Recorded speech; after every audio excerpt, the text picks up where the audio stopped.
At the dawn of the 20th century, most of the world is controlled by a few major powers. Democracy is almost non-existent.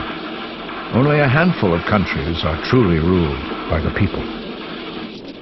In South Africa, in the final year of the 19th century, a young Indian lawyer comes face to face with the arrogant power of Western colonialism. He is traveling in a first-class cabin and refuses to give up his seat to a white passenger.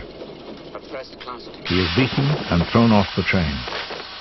The reaction of this young lawyer, Mohandas Gandhi, will resonate throughout the century. He says there is no greater loss to a man than his self-respect.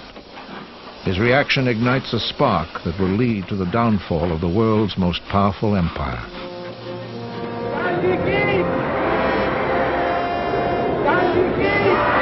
Returning to India, Gandhi fights back with simple truths and passive resistance. Divesting himself of Western garb, he leads his people in a revolution of civil disobedience against British rule.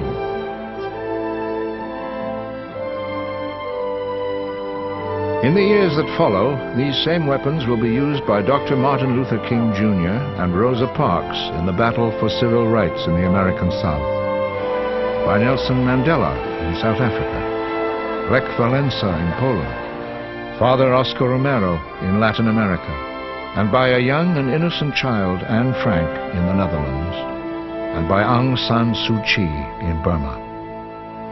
With simple yet defiant acts, they committed themselves to pursuing and defending a political concept that at the beginning of this century was fighting desperately to take hold. The pursuit of that concept and its expansion during the last 100 years may be the most dramatic story to come out of the 20th century. Democracy. People deciding for themselves how to govern themselves. Freedom for the individual, human rights. As this century begins, these are ideas that seem within reach, but there are obstacles. First, the still strong grip of colonialism. Later, the menacing tyrannies of fascism and communism. But as the century ends, where once there were only a handful of democracies, there are today over 100. It has been a journey fraught with danger and hairbreadth escapes, but finally, it has been a journey to celebrate.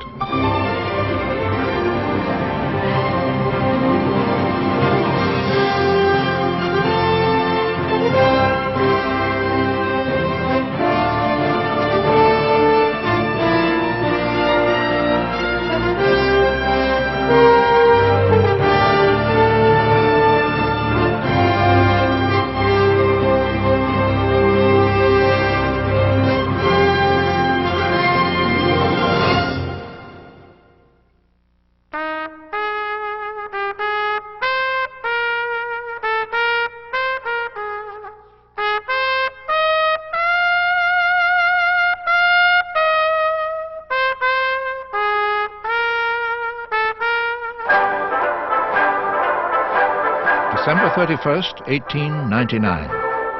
Amidst confusion as to when exactly a century begins, the world's population celebrates the start of the 20th century. And prophetically, it begins with an American South.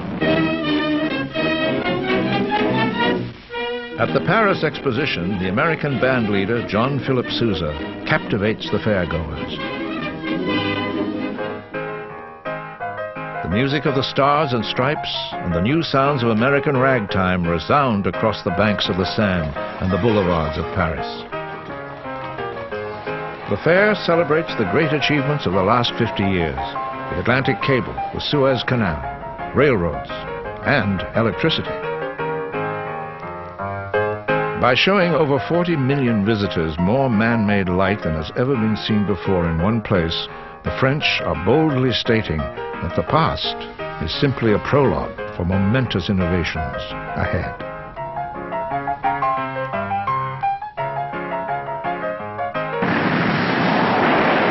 And what a century it's been. A person born in 1900 has witnessed more advances in science and human knowledge than has ever been experienced by anyone who lived before. Tranquility Base here. The Eagle has landed. Not only have we broken our terrestrial bonds and traveled deep into outer space, we have also made our life on this blue marble healthier and longer than ever thought possible. At the beginning of this century, the average lifespan was 47. Today, it's 76. There were only about 1.5 billion of us in 1900. In the year 2000, there will be over 6 billion of us. Life increases and accelerates. Think of it. Well, once there was a horse, now there is a car. There was a train, there is now a supersonic plane, and even rockets that carry laboratories to work in space. Where once there was only live music and theater, there are now movies and television, CDs, DVDs, HD TVs. Where once there was only ground mail, there's now air mail and email. You've got mail. The telephone has given way to computers and the internet. We have, as a poet wrote on the eve of the new century 100 years ago, laid our scepter on the stars and cast our spell upon the continents, calling forth the lightning from its secret place to crumple up the spaces of the world. But before we could hurry on, as the poet said, with the strong young titans of democracy, we had to finish with the century that was ending. In the 19th century, the sun never set on the British Empire. It is the largest empire in history, and it is ruled by a woman, Queen Victoria, who assumed the throne as an 18-year-old in 1837, reigning for 63 years. Her dominance is such that her era, with its stuffy morality and its haughty colonialism, is called the Victorian Age. She rules over 1/5 of the Earth's surface and 1/4 of the world's population. But at the turn of the century, there is war in South Africa and strife in Ireland. These are signposts that Britain's era is about to end.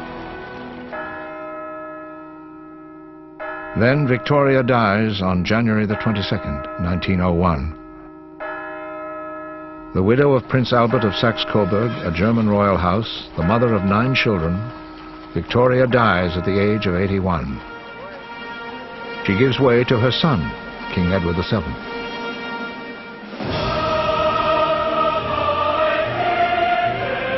More importantly, the Victorian age gives way to the Edwardian age. There is a new spirit of liberation as Edward shakes up stuffy old England, leading the American writer Henry James to call it a time when you should live all you can. Edward's joie de vivre, however, is not shared by his royal relatives, one of whom is his nephew, the militaristic Wilhelm II of Germany. The other is Alexandra, Tsarina of all the Russians. Like many of Victoria's grandchildren, she reigns, alongside her husband Tsar Nicholas II, over a troubled land. The world's longest reigning monarch, Franz Joseph II, also reigns over a troubled land. He is having chronic problems with the Serbs in Bosnia. He rules the vast and sprawling Austro-Hungarian Empire in the middle of Europe.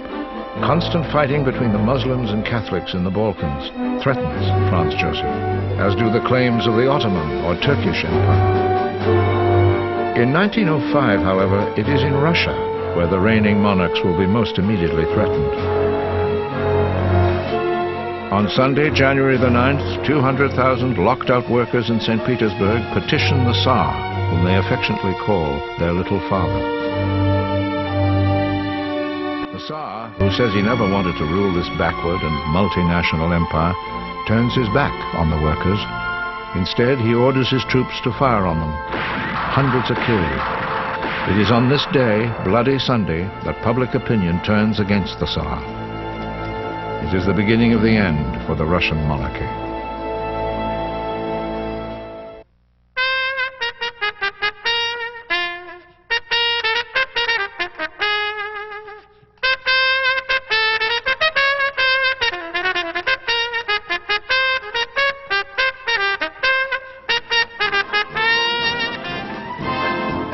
George M. Cohan writes the tune, Teddy Roosevelt embodies it. He is indeed a Yankee Doodle dandy. A former Rough Rider in the Spanish-American War, Roosevelt becomes vice president, elected with William McKinley in 1900. When McKinley is shot and killed 1 year later, Roosevelt becomes president. "We are a great people," he says, "and must play a great part in the world.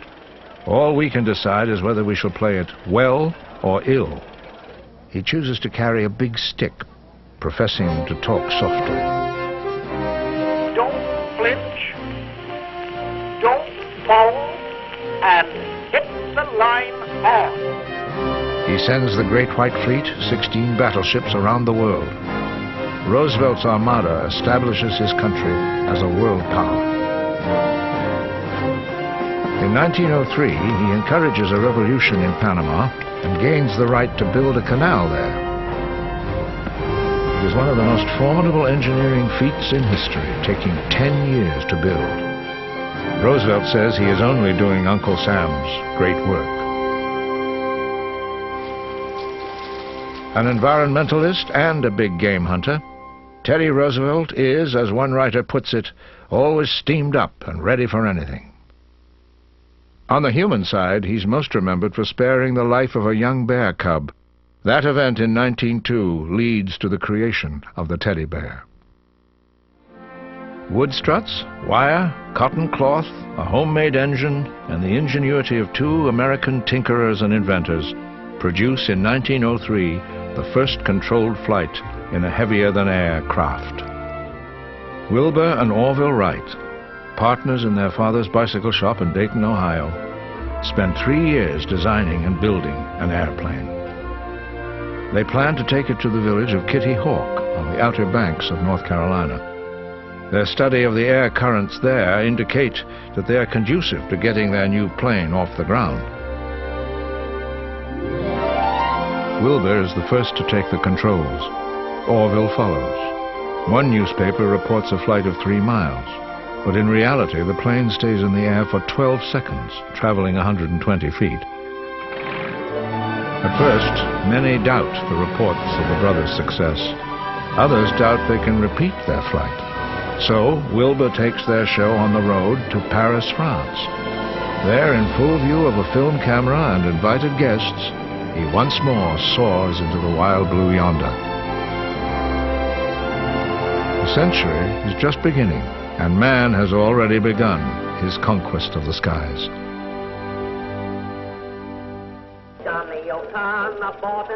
There are only 8,000 cars in the United States in 1900. There are no traffic jams, but there are traffic tickets, one for exceeding the speed limit of 8 miles per hour. Among those trying to build a better car is the self-taught engineer and inventor Henry Ford. To raise money for his business ventures, the young Ford begins building racing cars. He is able to start his own company in Highland Park, Michigan in 1903. Here, Ford begins to rethink the automobile industry. The car, he says, should be a popular means of transportation, not a luxury item. His first successful car is the Model A. Then in 1908, the first Model T, which his wife calls the Tin Lizzie. What he does next, however, transforms the world. In order to bring the price of the car down, he starts an assembly line. He doesn't invent it, he develops it. And the Industrial Revolution takes a giant leap forward. Mass producing a cheaper car, he cuts the price from $1,000 to $300. He changes the look of cities, the shape of suburbia, the role of oil in international politics, and even the air we breathe. Thomas Edison, for whom Ford once worked, scoffs at the idea of a gas-driven car. Too noisy, too stinky, he tells Ford. In 1902, after inventing the alkaline battery, Edison works at developing the electric car. But it takes a 1,000-pound battery to move a car 90 miles. So Edison abandons the project. It is men like Edison and Teddy Roosevelt, Henry Ford, and the Wright brothers who helped define the first decade of the new century as an American one. Their energy and a new and expansive sense of freedom make America very attractive to Europeans struggling against oppression and poverty. In the first decade of the new century, there is a dramatic exodus from the old world. 9 million immigrants make the journey. One man asked me, what will I do in America? I said, I don't know yet, but I will do anything. We are, all of us, coming to America to work, to make a living, to find a better life, no? I come from a small town in a tiny country, and I got maybe, a few kopecks in my pocket? But I feel rich. My father tells us, in America we will have crackers and white bread. That's like somebody saying we will have rich chocolate cake. The first time we see it through the mist and the rain, the Statue of Liberty. We are very happy. Everybody's so excited. A man next to me says, what it means, this Statue of Liberty? Another man says, it's just a statue. I says, no, that's the freedom. We are very happy, but we have no idea what is Ellis Island. It is big, like a castle, and it is very crowded, people speaking all kinds of languages. You cannot understand any of it. Then someone grabs you, rolls your eyelids up, looking for, I think, diseases. My sister has warts on the back of her hands. They put a big white X on the back of her coat, and she is put aside. The X's are put aside to be sent back. They're sick, the X's, so they are to be sent back. They keep coming, and they bring with them talent and energy that enrich their new country. But they are often asked to do it with more American names. He said to me, what's your name? I said, Stokowski. He said, that's a foreign name. You can't have a name like that. I said, that's my name. He said, I will give you another name. I said, thank you very much, but that was my father's name, my grandfather's name, my great-grandfather's name, and it will stay my name. It is no picnic to pass through this Ellis Island. The only thing that keeps me going is that right across the water I can see America. It is so beautiful because I know this is the start of my new life.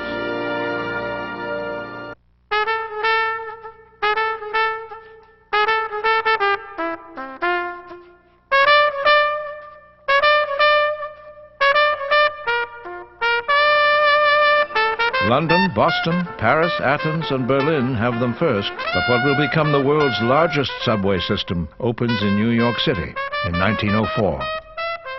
The first Nobel Prizes are given in 1901. The first woman to win a Nobel Prize is Marie Curie for physics in 1903. She's also the first person to win 2 Nobel Prizes. With her husband Pierre, she studies radioactivity, discovering polonium and radium. Her discoveries lead to the atomic age and new treatments for cancer. Guglielmo Marconi wins his Nobel Prize in physics for being the first person to transmit a wireless message.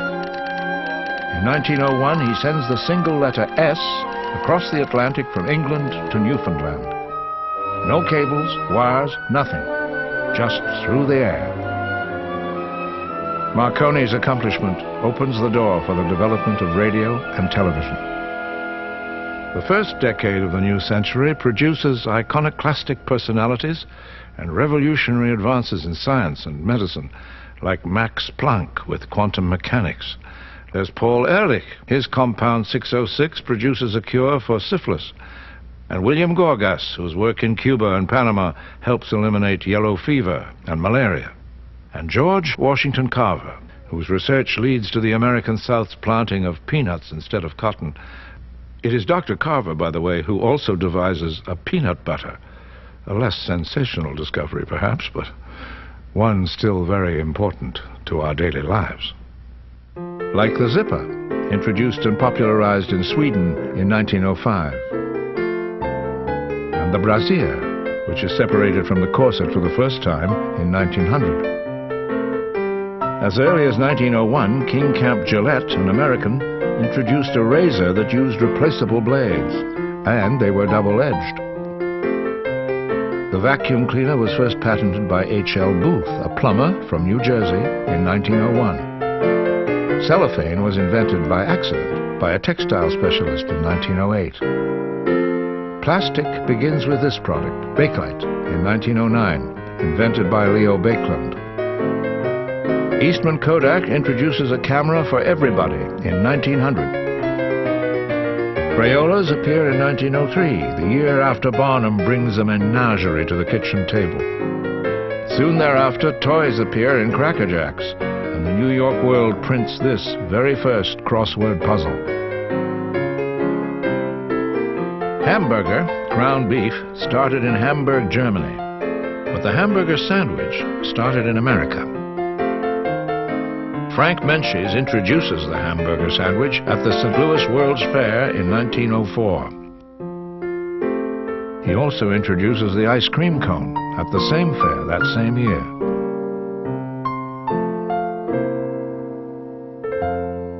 Sports has its 20th century firsts too. In baseball, the American League is formed in 1900. 3 years later, the Boston Red Sox beat the Pittsburgh Pirates in the first World Series. The first Rose Bowl game is played New Year's Day, 1902. Undefeated and unscored upon, Michigan clobbers the Stanford Indians 49-0. The International Team Tennis Trophy, the Davis Cup, is established 2 years earlier.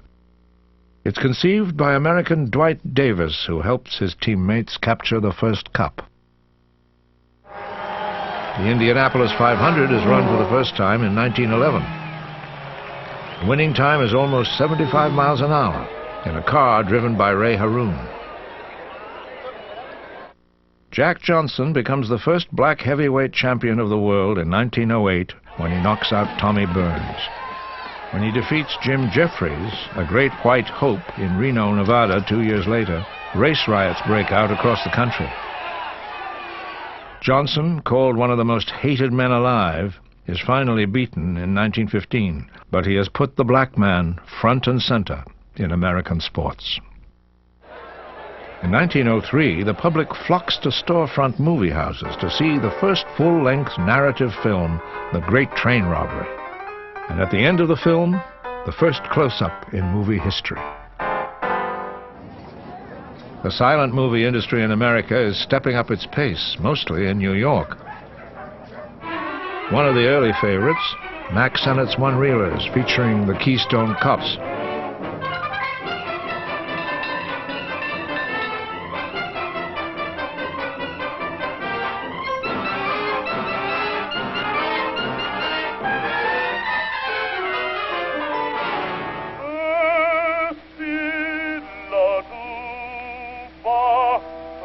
Enrico Caruso, an Italian tenor, is the first big star to sing on the new gramophone discs. In 1903, he records 10 arias, including Vesti la Giubba from Pagliacci. The sound that catapults us into the 20th century is ragtime. Its first major composer is Scott Joplin. In 1908, Arnold Schoenberg creates a new 12-tone sound. Later, Igor Stravinsky composes The Rite of Spring. Before the first decade is over, a Russian Jewish immigrant writes his own ragtime tune. It's an instant classic. Irving Berlin goes to work in 1909 in Florence Ziegfeld's Follies on Broadway. The first departure for the Follies that year is the funny yet sad Fanny Brice. Cost me a lot, but there's one thing that I've got. It's my man.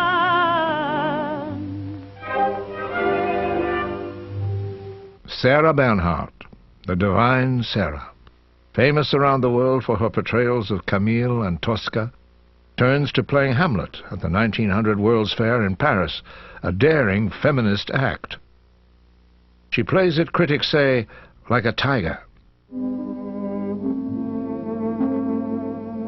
Anna Pavlova of the Russian Imperial Ballet, who popularizes ballet around the world, performed Saint-Saëns and Fokines' The Dying Swan for the first time in 1905. No one draws the parallel at the time, but Pavlova's Dying Swan mirrors the last moments of the 19th century.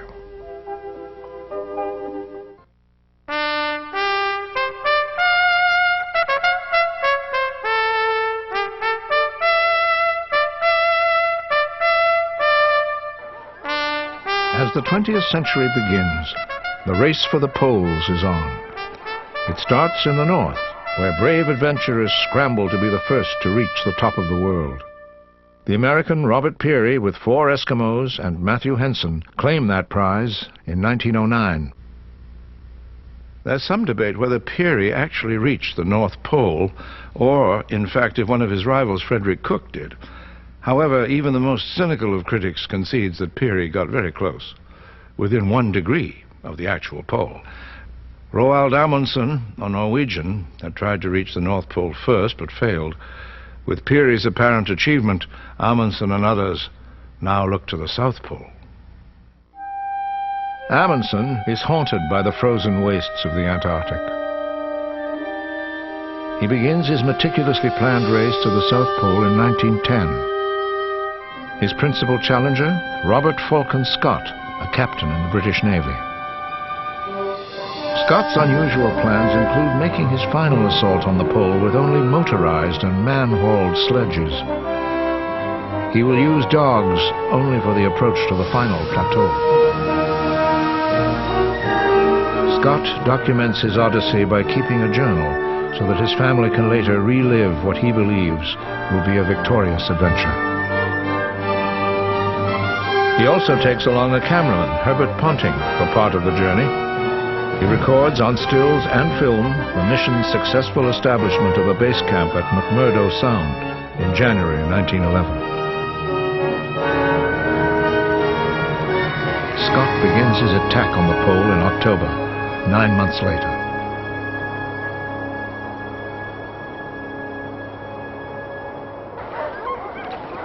January 18th, 1912, Scott reaches the South Pole. He is heartbroken to discover the Norwegian flag above Amundsen's tent. A letter awaits Scott, telling him he's 36 days too late. It's 40 below. Base camp is 800 miles away. Their supplies are meager. Scott and his men begin the trek back. What Scott calls in his diary a slow death march. Tragedy all along the line. Oates said he couldn't go on. He proposed we should leave him in his sleeping bag. Later that night, he simply walked away into a blizzard. His last thoughts were of his mother. He knew what he did was the act of a brave man and an English gentleman. We all hope to meet the end with a similar spirit, and assuredly the end is not far. My right foot gone, nearly all my toes. It seems a pity, but I do not think I can write more. For God's sake, look after our people. Scott's body, along with those of 3 colleagues, are found only 11 miles from base camp. A cross marks the spot where they perished. Amundsen's triumph is usurped by Scott's tragedy, but it is Amundsen who has taken man to the ends of the earth.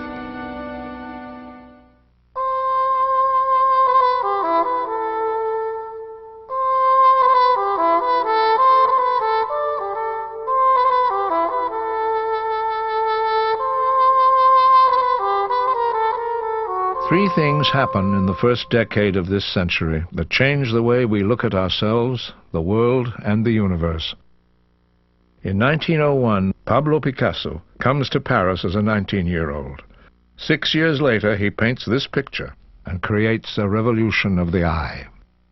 It is also in 1901 that this man, a Viennese physician, Sigmund Freud, writes a book and creates a revolution of the mind. At the same time, the 26-year-old Albert Einstein, working as a patent clerk in Switzerland, publishes 3 papers that redefine man's understanding of the universe.